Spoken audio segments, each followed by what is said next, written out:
اعوذ باللہ من الشیطان الرجیم بسم اللہ الرحمن الرحیم رب اشرح لی صدری ویسر لی امری واحلل عقدۃ من لسانی یفقہوا قولی۔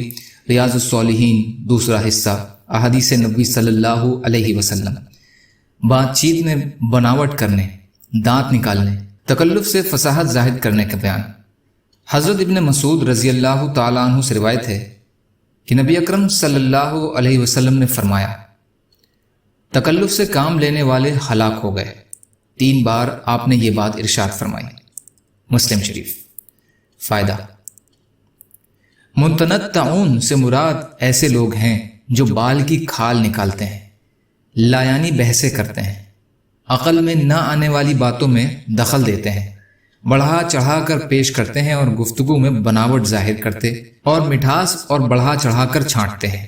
اس میں کرنی اور کتنی میں افراد سے کام نہ لینے اور تمام معاملات میں سادگی اختیار کرنے کی ترغیب ہے۔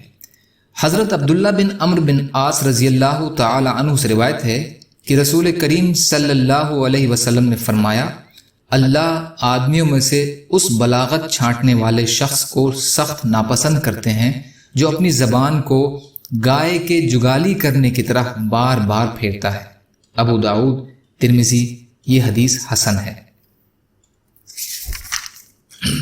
فائدہ: اس سے مراد بھی وہی شخص ہے جو بات چیت میں بناوٹ اور تکلف اختیار کرتا ہے اور اسے ظاہر کرنے کے لیے بانچیں کھولتا ہے۔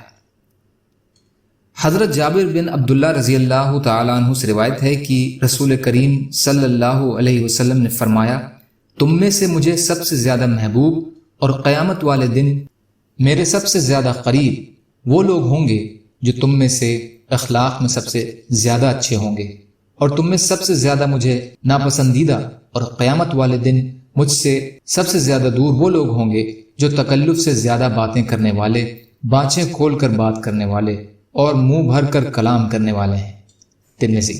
یہ حدیث حسن ہے اور اس کی شرح حسن الخلق میں گزر چکی ہے۔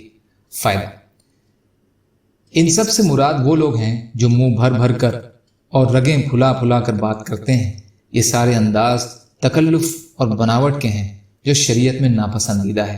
اس لیے قیامت والے دن ایسے لوگ اللہ کے غضب کے حقدار اور رسول کریم صلی اللہ علیہ وسلم سے دور ہوں گے۔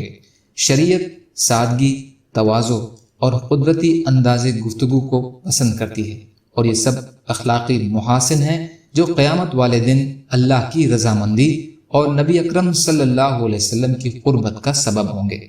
اللہ تعالی ہم سب کو کہنے سننے سے زیادہ عمل کی توفیق عطا فرمائے۔ یا اللہ، مظلوم کشمیریوں، فلسطینیوں اور جہاں بھی مسلمان پریشان حال ہیں، آپ ان کی مدد فرمائیے اور ہم سب کو بھی اپنی طاقت کے حساب سے مدد کرنے والا بنائیے۔ یا اللہ، صحت دے دیجیے اور ہدایت عطا فرما دیجیے۔ یا اللہ، سچی توبہ کی توفیق عطا فرما دیجیے۔ سبحان ربک رب العزت عما یصفون وسلام علی المرسلین والحمد للہ رب العالمین برحمتک یا ارحم الراحمین۔ لا الہ الا اللہ محمد رسول اللہ۔ والسلام علیکم۔